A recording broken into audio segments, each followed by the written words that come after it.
Hi there, I'm Ryan Ike, and I'm the composer on Where the Water Tastes Like Wine. In honor of the 1-year anniversary of the game's launch, and to celebrate the fact that we're up for a number of 2018 Game of the Year awards, we thought it would be kind of cool to look back at the soundtrack and the people who helped me create it. So to that end, in this video you're going to be hearing from Joshua Duchene, who in my opinion is kind of the workhorse of the entire soundtrack. He plays guitar and mandolin on every track where those instruments appear. He sings almost every single male vocal on the entire album, sounding like a different person each time because he's a freaky vocal polymorph, and it actually intimidates me how good he is at this. And just saying, it's really easy to Google what he looks like. He's got kind of a sexy hippie vibe going on. So, do with that information whatever you want. But don't take my word for it. He's going to hop on in just a second here and talk a little bit about his experiences working on Where the Water Tastes Like Wine. So take it away, Joshua. Hey there, my name is Joshua Duchene. I'm one of the performers on Where the Water Tastes Like Wine. I performed all the guitar, the mandolin, some hand percussion. I did all the male vocal parts with the exception of the Spanish song, Vagrant Song Southwest. And I helped Ryan with the mixing of the album, and I also mastered all of the music for the album. I first got into music primarily during my teenage years. That's when I picked up a guitar and I started singing for a rock band. I also got into jazz choir, a chamber choir, and I did musical theater, and I joined an a cappella quartet. So that's when things really started to take off for me musically, was during my high school years. I continued doing music all through college and graduate school. I performed in a few other bands during that time. And then after graduate school, I moved to Southeast Asia. And while I was living in China, I was performing in a folk rock trio. And then during my time in Thailand and India, I did a project for myself called Create Every Day, where the goal was just to make something and post it. This was partly because I had a lot of problems with perfectionism, and I didn't want to share something unless I thought it was perfect. So I started just posting random riffs and ideas that would kind of give me an excuse to post something that wasn't completed. And I found this process to be really invaluable. I learned a bunch of different styles of music. I was also teaching myself more of the fundamentals of audio production rather than just how to write and perform music. And it was during this time that one of the styles I was experimenting with chiptunes. I love video game music. I've loved video game music since I was a little kid. A lot of my favorite soundtracks are from the original NES, the original Legend of Zelda. That music will always put me in this nostalgic trance. And so I started playing with chiptunes and posting those, and I started getting messages from just small developers, students in game design schools asking if they could use my music for their games. And I was like, oh yeah, sure, that's cool. And after a handful of these requests, I realized hey, I could actually do this. This is a job.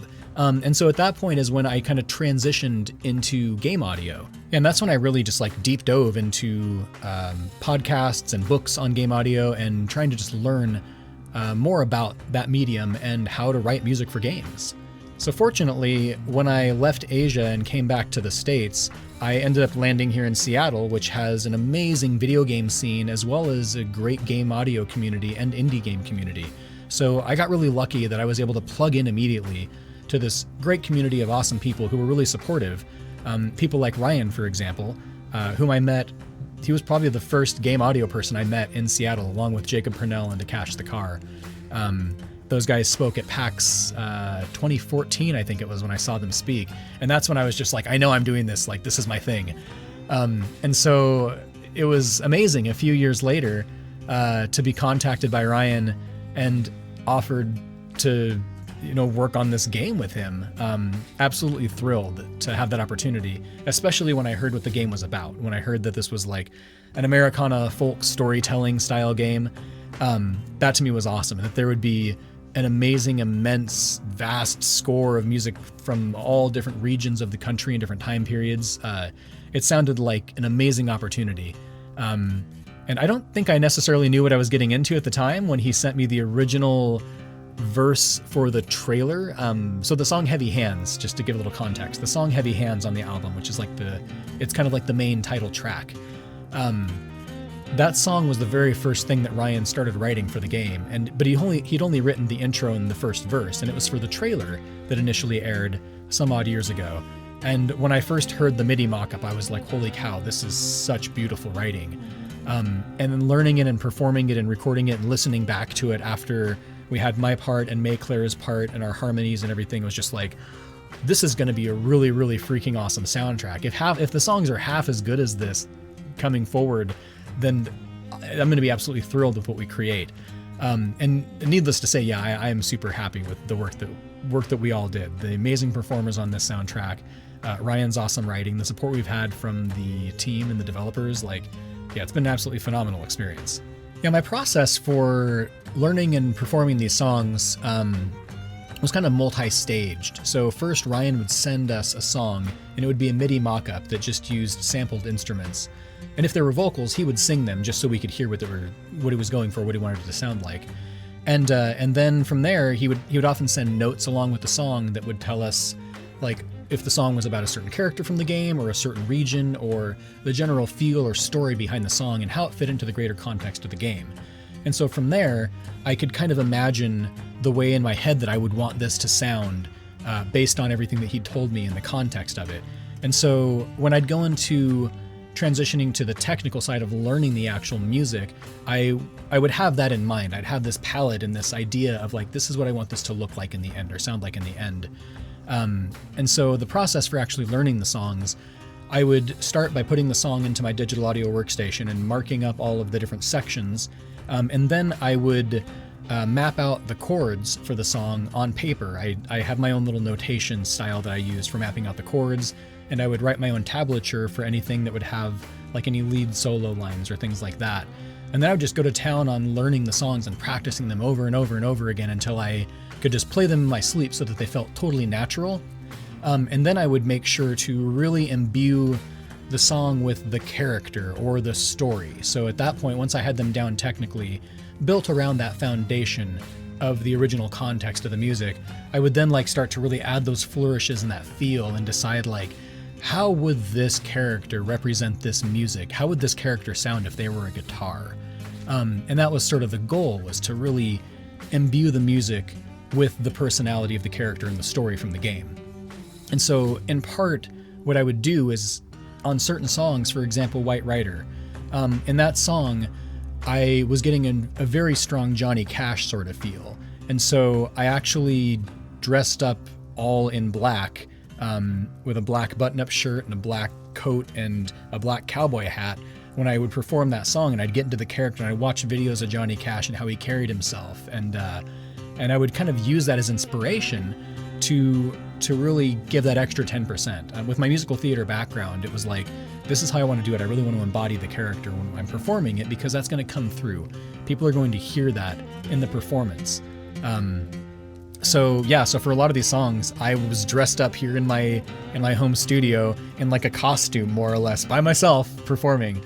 But it made it a lot more fun for myself too. It was really enjoyable doing the process that way, and I feel like it really comes through in the music. So I'm pretty happy with that. I feel fortunate that when I came into this, I'd already had quite a bit of experience with folk and country music. I'd performed a little bit of folk music, but I listened to a lot of folk and country growing up, and so I was very familiar with these styles in general. However, one thing that was really cool was the depth of research Ryan did into the different cultures and time periods during which this music would take place originally, and getting to benefit from all of his research in knowing like where to look for examples when I'm trying to like learn how would this performer have done this style of music, because he kind of had already done all the hard work. So that was really cool, getting to learn more of the regional differences of how these songs would have been performed originally. My initial reaction to being asked to work on this soundtrack was probably me being on the phone like, oh yeah, man, that sounds really cool. Yeah, right on, dude, cool. And then immediately hanging up and jumping around my room and dancing and rolling on the floor with excitement. It was really, really cool being offered this opportunity. Getting to work with Ryan was really, really cool. Working on a game that Joneman developed was like absolutely fantastic. And then just the scope of the project and the wide range of musical styles represented, just absolutely amazing experience. When I heard that this was going to be like a folksy Americana storytelling style game with music that represented different regions of the country, like it just seemed like a dream come true. Like, this was just phenomenal. And that I would get to do a bunch of guitar and vocal work was just like, oh yes, because those are the things that I love. I love doing acoustic guitar and I love doing vocal work.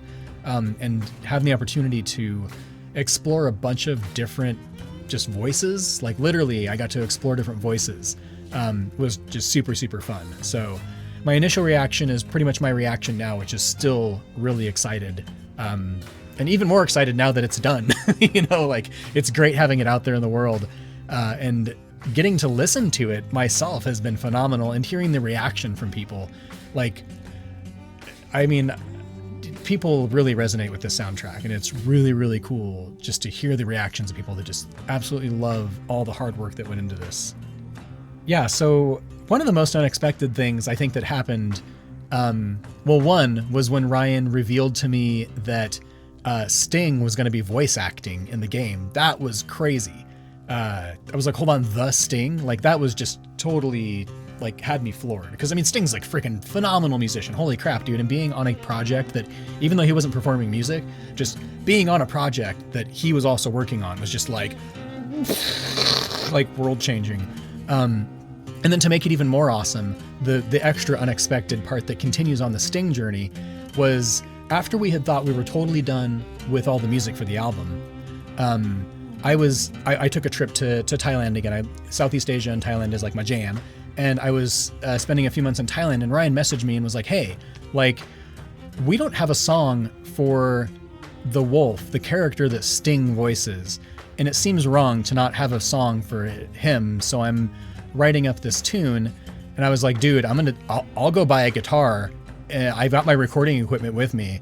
I'll freaking record a song here in Thailand. Like, that's cool. Let's do it. And so he sent me this song, and it was just so awesomely, like, just like gritty and soulful. It really matched like the feel and character that you get from the wolf. And I was like, oh my gosh, this is going to be so freaking epic. And so I had this kind of like, it was kind of a crummy $100. I mean, I still have the guitar. I'll grab it. It's a guitar I got for like $150 in Thailand. But it was perfect because the idea was that this song needed to have that kind of dirty, gritty feel, and this guitar sounds dirty and gritty. And so when I sent Ryan a little clip of me playing the guitar, he's just like, that's the sound we want. That's perfect. So I ended up recording this like final unexpected song for the soundtrack while traveling in Thailand on this cheap knockoff guitar that I got at some random mall. So that's probably the most unexpected and one of the most exciting things that happened on the whole soundtrack.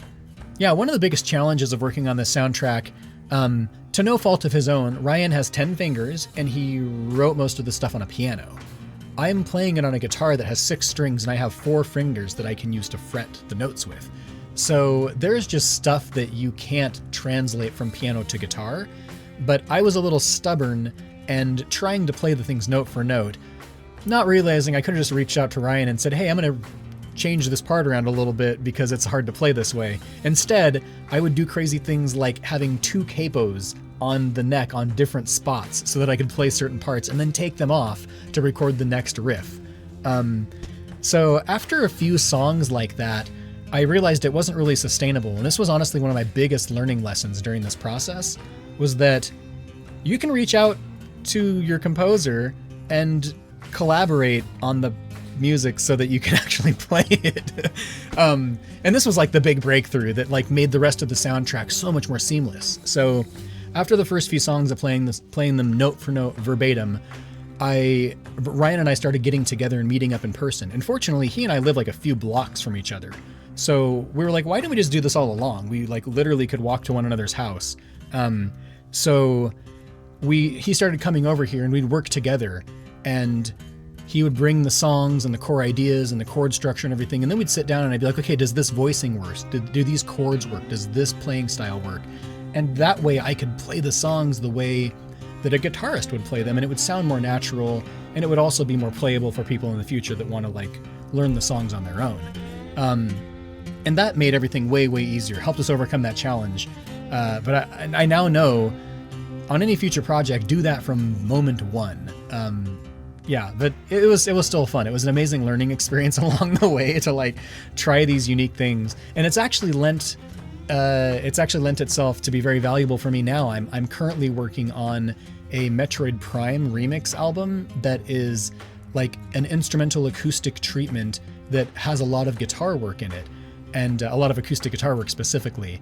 And so that's another situation where I'm being given parts that were composed for a video game a decade or two ago, that there definitely was no reason for them to be ready to play on a guitar, but I'm having to find tricks and ways of doing that.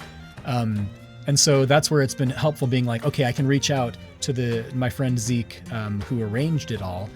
I can reach out to him and be like, hey, I can't do this way. Does this alternate work? And it'll be like, yeah, that's totally cool. So, so that's a valuable thing. Ask. If it's not working, ask somebody. Hey, what do you know? Yeah, so collaborating with all of these amazing performers from around the country was really, really cool. Most of us haven't ever met in person. So having Ryan send out these songs, and then all of us would individually perform them in our home studios, then send them back to him and he'd assemble them. It was really cool getting to hear what all of those pieces sounded like when put together.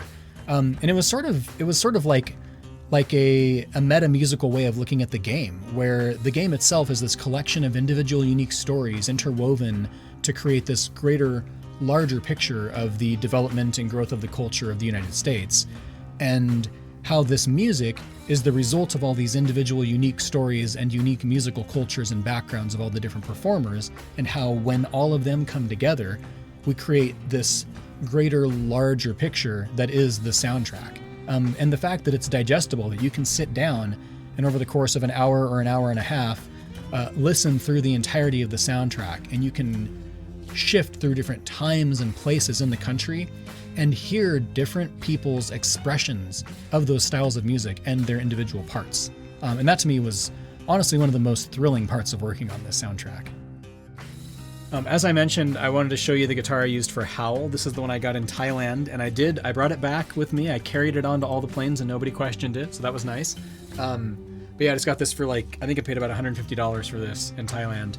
And it worked perfectly. The strings are a little old, so it's a little duller than it usually would sound, but this is the guitar that song was recorded with.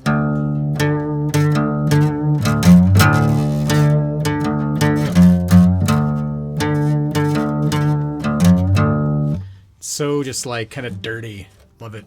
Yeah, so that's that bad boy. And my main axe, this here, my Taylor, oh my goodness. This is my main guitar, my Taylor 614 CE. This is Maribel. She's a beauty. This guitar cost more than my car. Not even joking. And so this is what most of the soundtrack was recorded on. She's incredibly versatile. She can make all sorts of beautiful sounds. But most of it was recorded with this. So Heavy Hands, that sort of classic riff intro.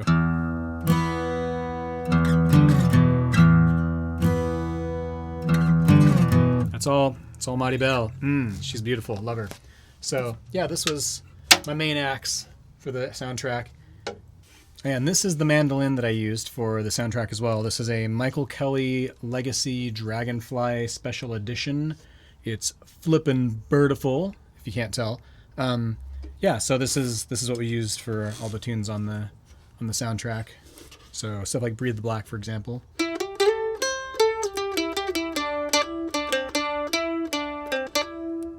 So all that stuff. Yeah. So there's the instruments, some of them at least.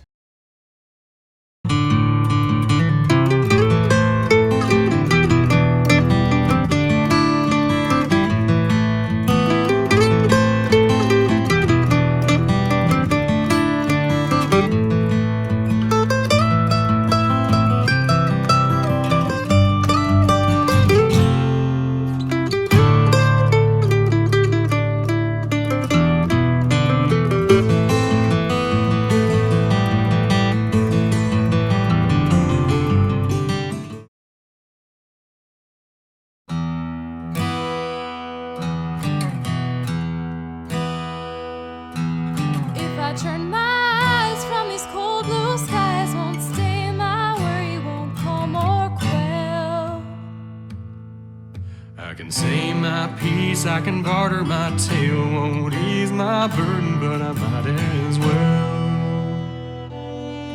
There's a heavy hand laid across this land, and it steers my journey and it guides my pen.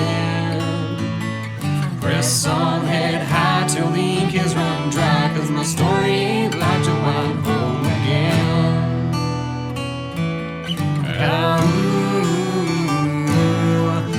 I'll beat my drum till my last day come over the mountain. Well, I wandered round and there's a code I found, says a gentle manner and a righteous way. This pair you'll need if you follow this creed. She'll see you through until the judgment day. But there ain't no law under tooth and claw in the nest of vipers or the lion's den. You can holler and wail till the echo goes stale. Ain't Wayne or man are gonna save you then. But I'll beat my drum till my last day come, or the mountain meets the sea. Here the earth will shake, but the vow she break won't put no fear in me. 'Cause I see a land on high, so I'll pin my final line. Well, stories end and I'm closing mine, where the water tastes like wine. It was 5 days' ride from Tulsa when I pitched into the sand. My legs gave out, my body lacked the strength enough to stand. The horsemen moved upon me then, their leader to my side. He said, son, I think the time has come to saddle up and ride. White rider, white rider, well, day will come, we all will join that line. White rider, they come to claim me now, I had my time.